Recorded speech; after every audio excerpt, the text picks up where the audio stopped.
เตรียมตัวกราบพระทำวัดเย็นครับทั้งหมดกราบพระพร้อมกันครับกราบกราบกราบกราบบารมีธรรมพ่อแม่ครูบาอาจารย์ครับ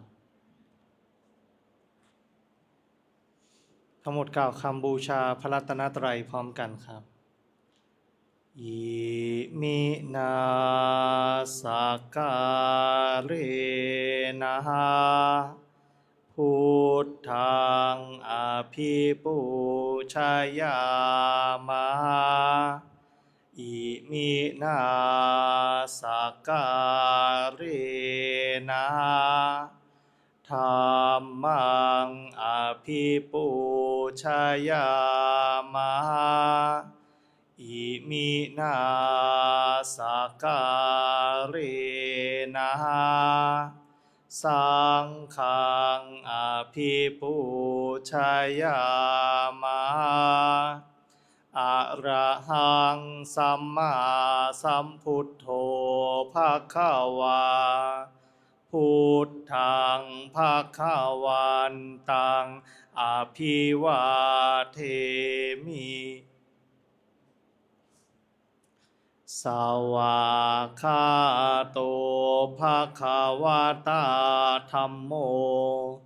ธัมมังนามัสสามิสุปฏิปันโนภควโตสาวกสังโฆสังฆังนะมามิเปิดหนังสือหน้าที่4ครับหันธรรมยังพุทธัสสะภะคะวะโตปุพพาคณามะการังกโรมาเซนะมาสัมพุทธัสสะนะโมตัสสะภะคะวะโตอะระหะโตสัมมาสัมพุทธัสสะนะโมตัสสะภะคะวะโตอะระหะโตสัมมาสัมพุทธัสสะพุทธังสารนังคัจฉามิธัมมังสารนังคัจฉามิสังฆังสารนังคัจฉามิทุติยมปิพุทธังสารนังคัจฉามิทุติยมปิธัมมังสารนังคัจฉามิทุติยมปิสังฆังสารนังคัจฉามิตาติยมปิพุทธังสารนังคัจฉามิตาติยมปิธัมมังสารนังคัจฉามิตาติยมปิสังฆังสารนังคัจฉามิธรรมที่พระพุทธเจ้าทรงแสดงไว้เพื่อประโยชน์ของสัตว์โลกเป็นธรรมที่เห็นได้ยากยิ่งสำหรับธรรมที่จะกล่าวต่อไปนี้เป็นธรรมที่สามารถกระทำความสงบอันประเสริฐและสามารถประทานซึ่งสมบัติทั้งปวงเป็นเครื่องสงบเหตุร้ายทั้งปวงเป็นเครื่องป้องกันมนุษย์และยักษ์เป็นเครื่องระงับความตายก่อนกำหนดเวลาเป็นเครื่องขจัดความเศร้าโศกและโรคเป็นเครื่องย่ำยีกำลังของข้าศึกเป็นเครื่องจำเริญชัยชนะแด่พระราชาเป็นเครื่องนำสิ่งที่ไม่น่าปรารถนาทั้งปวงออกไปเป็นธรรมอันประเสริฐข้าพระเจ้าจากแสดงคุณธรรมเช่นนั้นตามสภาพที่เป็นจริงนาทีใดมีผู้กล่าวว่าจะสรรเสริญพระคุณอันประเสริฐ ของพระรัตนตรัยด้วยจิตที่เลื่อมใสณที่นั้นความสุขความสบายและความสวัสดีย่อมมีแก่ผู้นั้นตลอดกาลทุกเมื่อเปิดหนังสือไปหน้าที่8ครับหันธรรมยังปฏิจจสมุปปาทธัมเมสุอิทัปปัจจยตาทิธรรมปะทังพนามาเสอิทัภิกขเวอริยสาวโกปฏิจจสมุปปาทันเยวะสาธุกังโยนิโสมนสิกโรติภิกษุทางหลายอริยสาวกในธรรมวินัยนี้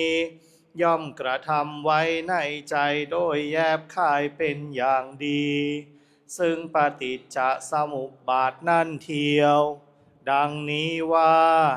อิมัตสมิงสติอิทังโหติเมื่อสิ่งนี้มี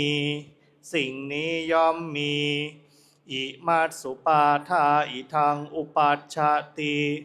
เพราะความเกิดขึ้นแห่งสิ่งนี้สิ่งนี้จึงเกิดขึ้นอิมัตสมิงอสติอิทังนะโหติเมื่อสิ่งนี้ไม่มีสิ่งนี้ย่อมไม่มีอิมัสสะนิโรธาอิทังนิรุชชติเพราะความดับไปแห่งสิ่งนี้สิ่งนี้จึงดับไปยะทิทังได้แก่สิ่งเหล่านี้คืออวิชชาปัจจยาสังขาราเพราะมีอวิชชาเป็นปัจจัยจึงมีสังขารทั้งหลายสังขาระปัจจยาวิญญาณังเพราะมีสังขารเป็นปัจจัยจึงมีวิญญาณวิญญาณปัจจยานามรูปังเพราะมีวิญญาณเป็นปัจจัยจึงมีนามรูปนามรูปปัจจยาสาลายตานังเพราะมีนามรูปเป็นปัจจัยจึงมีสาลายตนะสาลายตนะปัจจยาภัสโสเพราะมีสาลายตนะเป็นปัจจัยจึงมีผัสสะผัสสะปัจจยาเวทนาเพราะมีผัสสะเป็นปัจจัยจึงมีเวทนาเวทนาปัจจยาตัณหาเพราะมีเวทนาเป็นปัจจัยจึงมีตัณหาตัณหาปัจจยาอุปาทานังเพราะมีตัณหาเป็นปัจจัยจึงมีอุปาทานอุปาทานาปัจจยาภโวเพราะมีอุปาทานเป็นปัจจัยจึงมีภพภาวะปัจจยาชาติเพราะมีภพเป็นปัจจัยจึงมีชาติชาติปัจจยาชรามรณังโสกปริเทวทุกขโทมนัสสุปายาสาสัมภวันติเพราะมีชาติเป็นปัจจัยชรามรณะโสกปริเทวทุกขโทมนัสอุปายาสะทางหลายจึงเกิดขึ้นครบถ้วนเอวะเมตัสสะเกวลัสสะทุกขขันธัสสะสมุทัยโยโหติความเกิดขึ้นพร้อมแห่งกองทุกข์ทั้งสิ้นนี้ย่อมมีด้วยอาการอย่างนี้อวิชชายาตเววะอาเสสะวิราคะนิโรธาสังขารานิโรโธเพราะความจางคลายดับไปโดยไม่เหลือแห่งอวิชชานั้นเทียวจึงมีความดับแห่งสังขารสังขาระนิโรธาวิญญาณนิโรโธเพราะมีความดับแห่งสังขารจึงมีความดับแห่งวิญญาณวิญญาณนิโรธานามรูปนิโรโธ เพราะมีความดับแห่งวิญญาณจึงมีความดับแห่งนามรูปนามรูปะนิโรธาสาลายตนะนิโรโธเพราะมีความดับแห่งนามรูปจึงมีความดับแห่งสาลายตนะสาลายตนะนิโรธาผัสสะนิโรโธเพราะมีความดับแห่งสาลายตนะจึงมีความดับแห่งผัสสะผัสสะนิโรธาเวทนานิโรโธเพราะมีความดับแห่งผัสสะจึงมีความดับแห่งเวทนาเวทนานิโรธาตัณหานิโรโธเพราะมีความดับแห่งเวทนาจึงมีความดับแห่งตัณหาตัณหานิโรธาอุปาทานะนิโรโธเพราะมีความดับแห่งตัณหาจึงมีความดับแห่งอุปาทานอุปาทานะนิโรธาภวะนิโรโธเพราะมีความดับแห่งอุปาทานจึงมีความดับแห่งภพภาวะนิโรธาชาตินิโรโธเพราะมีความดับแห่งภพจึงมีความดับแห่งชาติชาตินิโรธาชรามรณังโสกะปริเทวะทุกขโทมนัสสุปายาสานิรุชชันติเพราะมีความดับแห่งชาตินั่นแลชรามรณะโสกะปริเทวะทุกขโทมนัสอุปายาสะทางหลายจึงดับสิ้นเอวะเมตัสสะเกวลัสสะทุกขคันทัสสะนิโรโธโหติติความดับลงแห่งกองทุกข์ทั้งสิ้นนี้ย่อมมีด้วยอาการอย่างนี้ดังนี้เปิดหนังสือไปที่หน้า62ครับหน้า62หันธรรมยังมหาสติปทานธรรมปทังพนามาเสดูกะระภิกษุทางหลายก็ทุกขะสมุทัยอริยสัจเป็นไฉนตัณหานี้ใด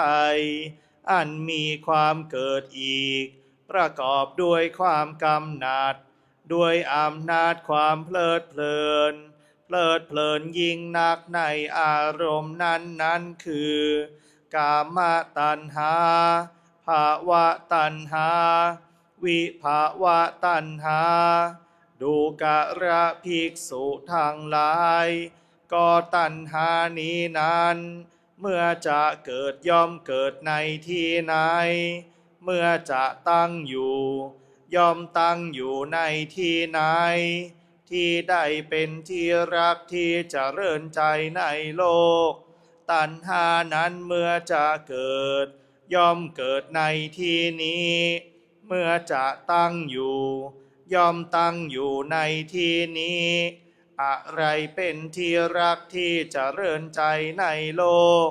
ตาหูจมูกลิ้นกายใจเป็นที่รักที่เจริญใจในโลกตัณหาเมื่อจะเกิดย่อมเกิดที่นี้เมื่อจะตั้งอยู่ย่อมตั้งอยู่ณที่นี้รูปเสียงกลิ่นรสโผฏฐัพพะธรรมารมณ์เป็นที่รักที่เจริญใจในโลกตัณหาเมื่อจะเกิดย่อมเกิดในที่นี้เมื่อจะตั้งอยู่ย่อมตั้งอยู่ในที่นี้จักขุวิญญาณโสตวิญญาณฆานวิญญาณชิวหาวิญญาณกายวิญญาณมโนวิญญาณเป็นที่รักที่เจริญใจในโลกตัณหาเมื่อจะเกิดย่อมเกิดขึ้นในที่นี้เมื่อจะตั้งอยู่ย่อมตั้งอยู่ในที่นี้จักขุสัมผัสโสตสัมผัสฆานสัมผัสชิวหาสัมผัส กายสัมผัสมโนสัมผัสเป็นที่รักที่เจริญใจในโลกตัณหาเมื่อจะเกิดย่อมเกิดในที่นี้เมื่อจะตั้งอยู่ย่อมตั้งอยู่ในที่นี้จักขุสัมผัสสะชาเวทนาโสตสัมผัสสะชาเวทนาคานะสัมผัสสะชาเวทนาชิวหาสัมผัสสะชาเวทนากายสัมผัสสะชาเวทนามโนสัมผัสสะชาเวทนาเป็นที่รักที่เจริญใจในโลกตัณหาเมื่อจะเกิดย่อมเกิดในที่นี้เมื่อจะตั้งอยู่ย่อมตั้งอยู่ในที่นี้รูปสัญญาสัทธสัญญาขันธสัญญารสสัญญาโผฏฐัพพสัญญาธรรมสัญญาเป็นที่รักที่เจริญใจในโลกตัณหาเมื่อจะเกิดย่อมเกิดในที่นี้เมื่อจะตั้งอยู่ย่อมตั้งอยู่ในที่นี้รูปสัญเจตนาสัทธสัญเจตนาขันธสัญเจตนารสสัญเจตนาโผฏฐัพพสัญเจตนาธรรมสัญเจตนาเป็นที่รักที่เจริญใจในโลกตัณหาเมื่อจะเกิดย่อมเกิดในที่นี้เมื่อจะตั้งอยู่ย่อมตั้งอยู่ในที่นี้รูปตัณหาสัทธตัณหาขันธตัณหารสตัณหาโผฏฐัพพตัณหาธรรมตัณหาเป็นที่รักที่เจริญใจในโลกตัณหาเมื่อจะเกิดย่อมเกิดในที่นี้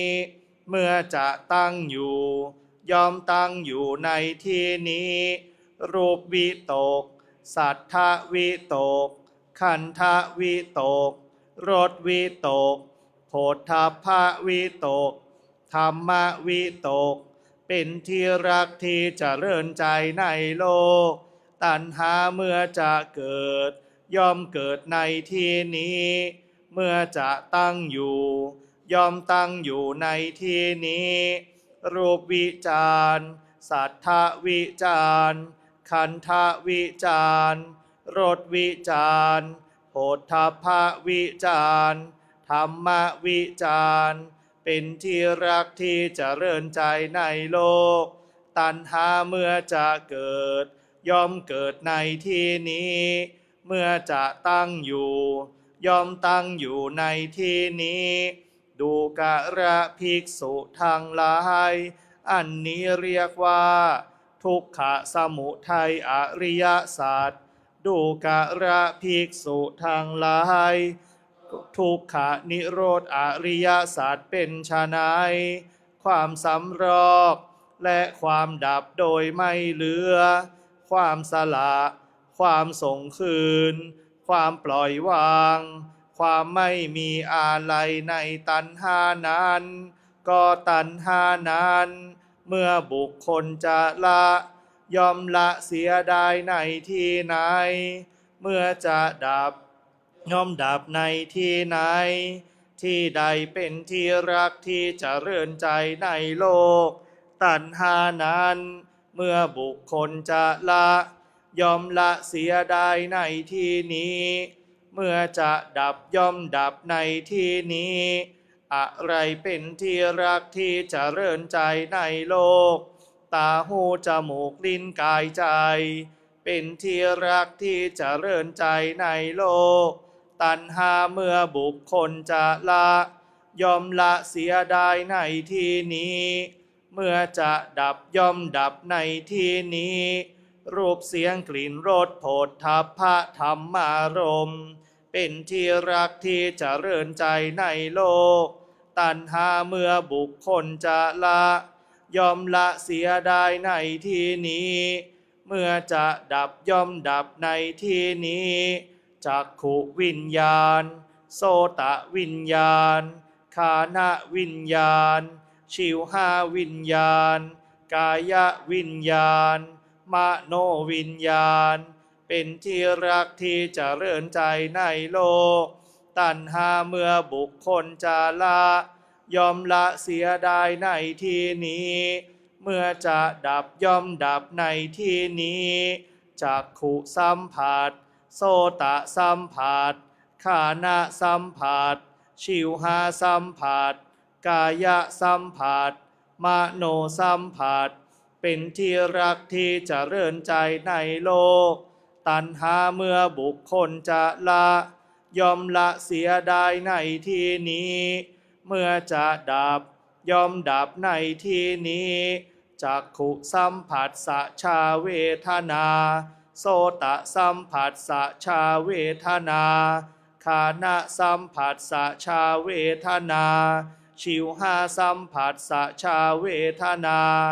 กายสัมผัสสะชาเวทนามโนสัมผัสสะชาเวทนาเป็นที่รักที่เจริญใจในโลกตัณหาเมื่อบุคคลจะละย่อมละเสียได้ในที่นี้เมื่อจะดับย่อมดับในที่นี้รูปสัญญาสัทธสัญญาขันธสัญญารสสัญญาโผฏฐัพพสัญญาธรรมสัญญาเป็นที่รักที่เจริญใจในโลกตัณหาเมื่อบุคคลจะละย่อมละเสียได้ในที่นี้เมื่อจะดับย่อมดับในที่นี้รูปสัญเจตนาสัทธสัญเจตนาขันธสัญเจตนารสสัญเจตนาโผฏฐัพพสัญเจตนาธรรมสัญเจตนาเป็นที่รักที่เจริญใจในโลกตัณหาเมื่อบุคคลจะละย่อมละเสียได้ในที่นี้เมื่อจะดับย่อมดับในที่นี้รูปตัณหาสัทธตัณหาขันธตัณหารสตัณหาโผฏฐัพพตัณหาธรรมตัณหาเป็นที่รักที่เจริญใจในโลกตัณหาเมื่อบุคคลจะละย่อมละเสียได้ในที่นี้เมื่อจะดับย่อมดับในที่นี้รูปวิตกสัทธวิตกขันธวิตกรสวิตกโผฏฐัพพวิตกธรรมวิตกเป็นที่รักที่เจริญใจในโลกตัณหาเมื่อบุคคลจะละย่อมละเสียได้ในที่นี้เมื่อจะดับย่อมดับในที่นี้รูปวิจารสัทธวิจารขันธวิจารรสวิจารโผฏฐัพพวิจารธรรมวิจารเป็นที่รักที่เจริญใจในโลกตัณหาเมื่อบุคคลจะละย่อมละเสียได้ในที่นี้เมื่อจะดับย่อมดับในที่นี้ดุภิกษุทั้งหลายอันนี้เรียกว่าทุกขนิโรธอริยสัจเปิดหนังสือหน้า89ครับชายันโตโพธิยามุนเลสากายานังนันทิวัตโนเอวังตวังวิจัยโยโหจายาสุจายามังคาเลอาปาราจิตตาปัลลังสีเสปัทาวิโปคาเรอาภิเสเกสาปาพุทธานังอาคัปปัตโตปาโมทาติขัตตังสุมังขาลังสุปาพาตังสุโหติตังสุขาโนสุโมโหตโตจาสุยิทังพรัมจาริสุปาทักขีนังกายกัมมังวาจากัมมังปาทักขีนังมโนกัมมังปานิทิเตปาทักขีนาปาทักขีนานิกาตวานาลาพันตัตเถปาทักขีเนสุขโขพุทธานังอุปาโทสุขาสัทธรรมเตสังสุขาสังคัสสะสามัคคีสมัคคานังตาโปสุขโขคาติโย ชาเนตัสสามิงเยโคตาปติชายโนวิชชาจารานาสัมปันโสเสโทเตวามนุษย์เศรษฐีวาตาปติอาทิจโจรติมาภาติจันทิมาคาติโยตาปติชายิตาปติพระมโนอัฏฐสัพพะมโหรตังพุทโธตาปติเตชะสาอะโรปารามาลาภาสันตุถิปารามังทานังวิสาสาปาระมายาตินิพพานังปะระมังสุขขัง